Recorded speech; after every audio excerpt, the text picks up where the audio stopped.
আমার প্রিয় শ্রোতাবন্ধুরা, আজ আপনাদের এমন একটি কাহিনী শোনাতে চলেছি যা আপনার লোম খাড়া করে দেবে, হৃদয়কে করবে বিচলিত। এ গল্প এক অসহায় মেয়ের, যে বৃষ্টির রাতে আশ্রয় খুঁজতে এক বৃদ্ধ ফকিরের কুঁড়েঘরে এসে উপস্থিত হয়। কিন্তু সেই অহংকারী ও প্রাজ্ঞ ফকির সেই ভীতসন্ত্রস্ত মেয়েটির সাথে যা করেন এবং যা বলেন তা শুনে আপনি বিস্মিত হতে বাধ্য। এই জঙ্গল কোনো সাধারণ জঙ্গল ছিল না। এটি ছিল গভীর, নির্জন এবং ভয়াবহ। রাতের নিস্তব্ধতায় এখানে মানুষ তো দূরের কথা, বন্যপ্রাণীরাও পা রাখতে ভয় পেত। এই দুর্গম জঙ্গলেই প্রায় ৬০ বছর বয়সী এক বৃদ্ধ দরবেশ বাস করতেন, যাকে দূর দূরান্তের মানুষ দরবেশ ইদ্রিস নামে চিনত। তার দুর্বল কিন্তু লম্বা দেহ এবং তীক্ষ্ণ চোখের আলোতে আজও এক বিশেষ আভা বিদ্যমান ছিল। বছরের পর বছর ধরে তিনি এই নির্জনে তার ছোট্ট কুঁড়েঘর বানিয়ে একাকী জীবন কাটাচ্ছিলেন। এক রাতের কথা, মধ্যরাত। জঙ্গলের বাতাস যেন ভয়ে আর্তনাদ করছিল। মেঘের গর্জন ছিল প্রলয়ঙ্করী। বিদ্যুৎ ঝলকে আকাশ বিদীর্ণ হচ্ছিল, আর মুষলধারে বৃষ্টি প্রতিটি গাছকে সজোরে আঘাত করছিল। দরবেশ ইদ্রিস যথারীতি তার কুঁড়েঘরে বসেছিলেন, কখনো গভীর চিন্তায় মগ্ন, আবার কখনো মৃদুস্বরে গুনগুন করছিলেন। হঠাৎ দরজায় এক টোকা তার নীরবতা ভঙ্গ করল। একবার নয়, বারবার টোকা দেওয়ার শব্দ, যেন কেউ প্রাণ বাঁচাতে আশ্রয় চাইছে। দরবেশ ইদ্রিস চমকে উঠলেন। এই নির্জন রাতে, এই মাঝরাতে কে আসতে পারে? তিনি দ্রুত উঠে দরজা খুলে দিলেন।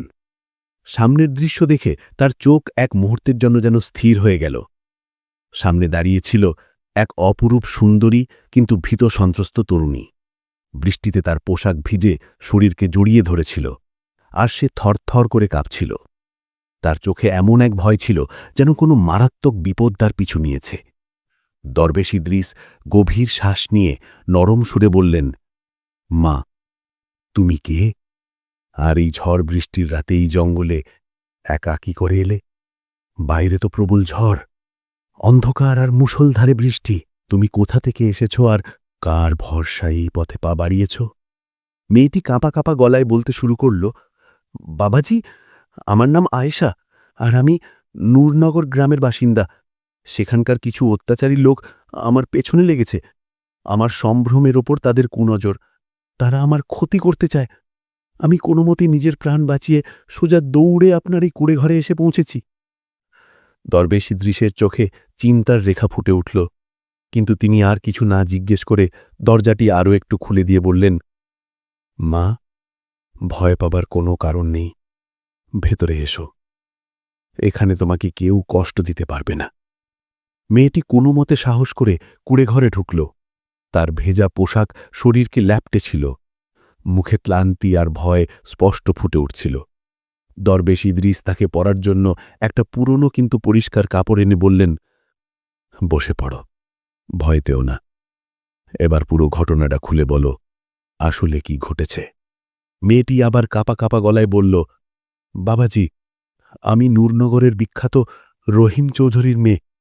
কিছুদিন আগে আমার বাবা মা দুজনই মারা গেছেন। তাদের মৃত্যুর পর গ্রামের কয়েকজন অসৎ লোকের ব্যবহার সম্পূর্ণ বদলে গেছে। প্রথমে তারা অদ্ভুত দৃষ্টিতে তাকাত, তারপর ইশারা ইঙ্গিত শুরু করল, আর এখন তো তারা প্রকাশ্যেই আমাকে হুমকি দিচ্ছে যে যদি আমি তাদের প্রস্তাবে রাজি না হই তাহলে আমার জীবন দুর্বিষহ করে দেবে। তারা আমার দুর্বলতাকে সহজ শিকার ভেবেছে। আমি আত্মরক্ষার জন্য সোজা জঙ্গলের দিকে ছুটে আসি, আর এখানে এসে পৌঁছেছি। দরবেশ ইদ্রিস চুপচাপ তার সব কথা শুনতে থাকলেন। তার মুখে কোনো বিস্ময় ছিল না, কিন্তু চোখে এক গভীর প্রশ্ন অবশ্যই উকি দিচ্ছিল। তিনি মেয়েটির চোখের দিকে তাকাতে থাকলেন এবং মনে মনে ভাবতে লাগলেন যে এই মেয়েটি কি সত্যিই কোনো বড় বিপদ থেকে পালিয়ে এসেছে, নাকি এর পেছনে অন্য কোনো রহস্য লুকিয়ে আছে। মেয়েটি কখনো হালকা হাসছিল, আবার কখনো তার ভেজা চুল সামলাচ্ছিল। তার প্রতিটি অঙ্গভঙ্গিতে এমন কিছু ছিল যা পরিবেশকে আরও রহস্যময় করে তুলছিল। সামনে সেই কোমলমতি মেয়েটি এক বৃদ্ধ ফকিরের সাথে পুরনো এক কুঁড়েঘরে বসেছিল, আর কোণে জ্বলতে থাকা মৃদু প্রদীপ পুরো দৃশ্যটাকে আরও ভৌতিক করে তুলছিল। দরবেশ ইদ্রিস বছরের পর বছর ধরে একা সেই নির্জন জঙ্গলে বাস করছিলেন, আর আজ প্রথমবারের মতো তার নীরব রাতে এক অচেনা মেয়ের উপস্থিতি সবকিছু জেনে বদলে দিয়েছিল। তার মনে সহানুভূতির পাশাপাশি এক অদ্ভুত অস্থিরতাও জন্ম নিচ্ছিল। তিনি নিজের মনকে বোঝানোর চেষ্টা করছিলেন, কিন্তু তার ভেতরে প্রশ্নের ঝড় অবশ্যই জেগে উঠছিল। হঠাৎ মেয়েটি নরম গলায় বলল, বাবাজি, আমার খুব ভয় লাগছে। বাইরে শুধু অন্ধকার। আমি কি আজ রাতটা আপনার কোণে ঘরে কাটাতে পারি? সকাল হলেই আমি চলে যাব। আপনি কি আমাকে একটু আশ্রয় দেবেন?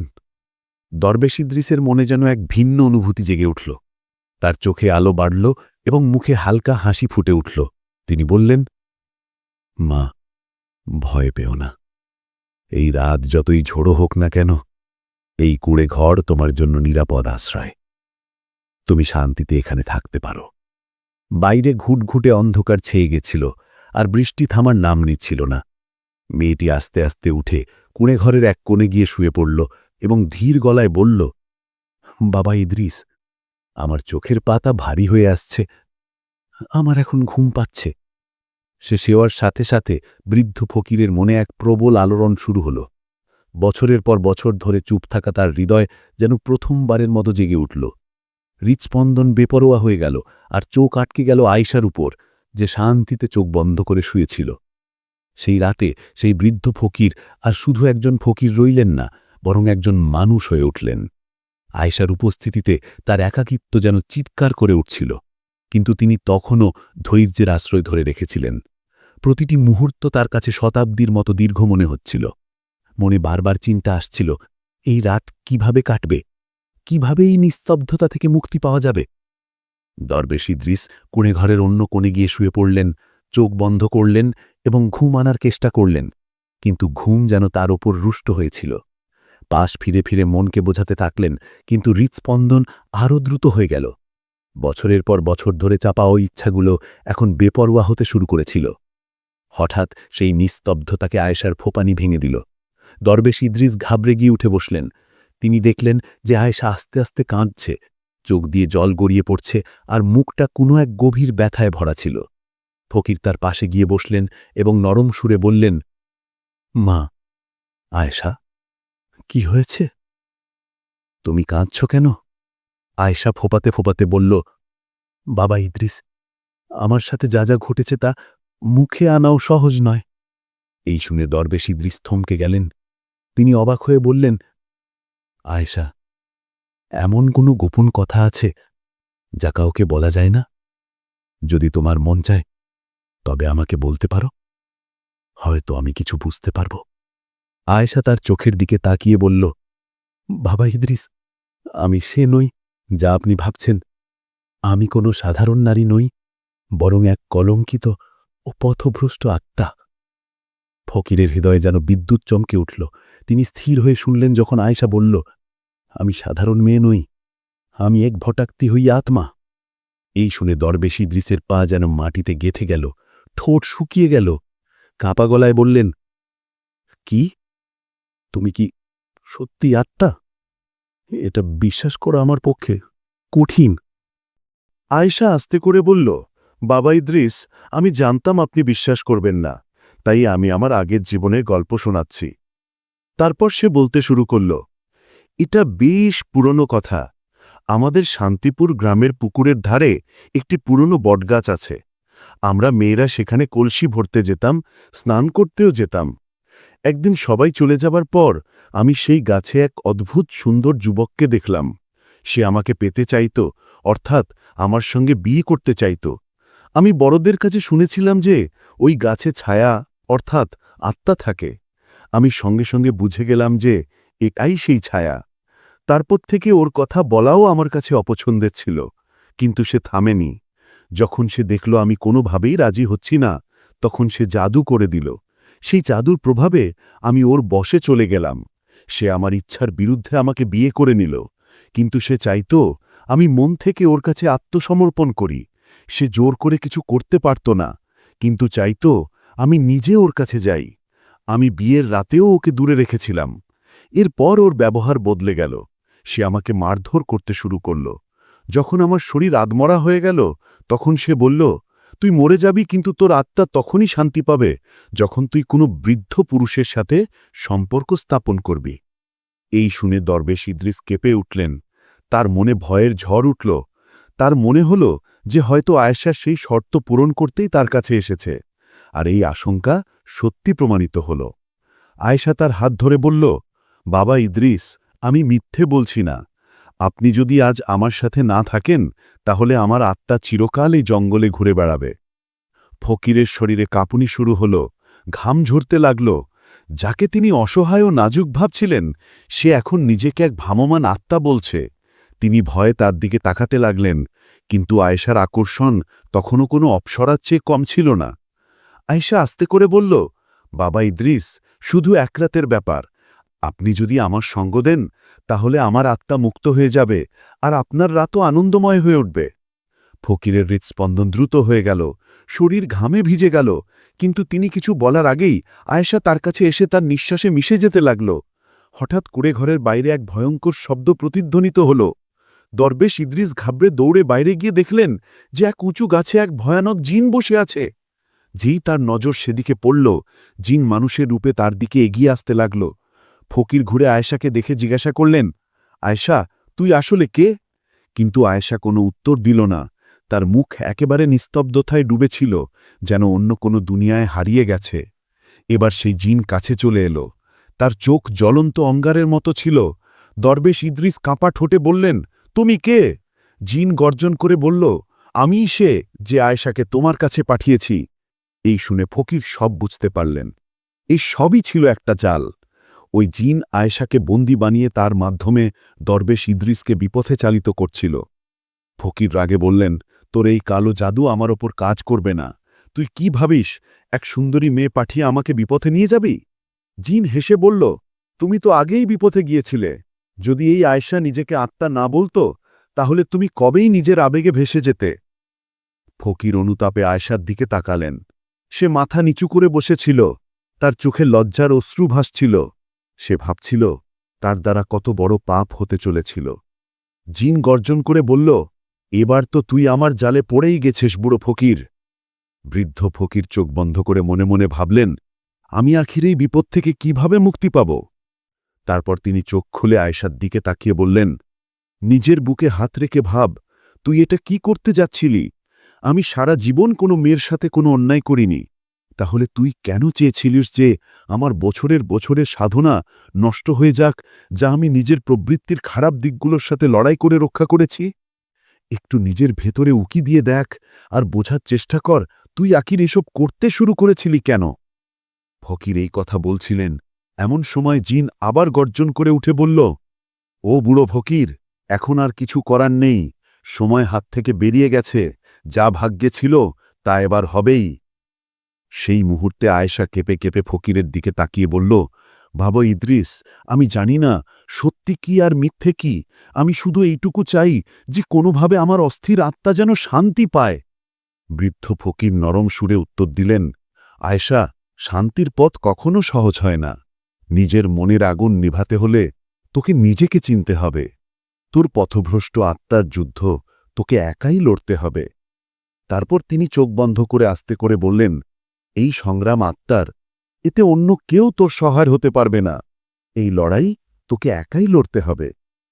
ফকিরের এই কথা শুনে আয়েশা যেন জেগে উঠল। সে ধীরে ধীরে চোখ বন্ধ করে ফিসফিস করে বলল, বাবা ইদ্রিস, হয়তো আপনি ঠিকই বলছেন। এখন এই যুদ্ধ আমাকে একাই লড়তে হবে।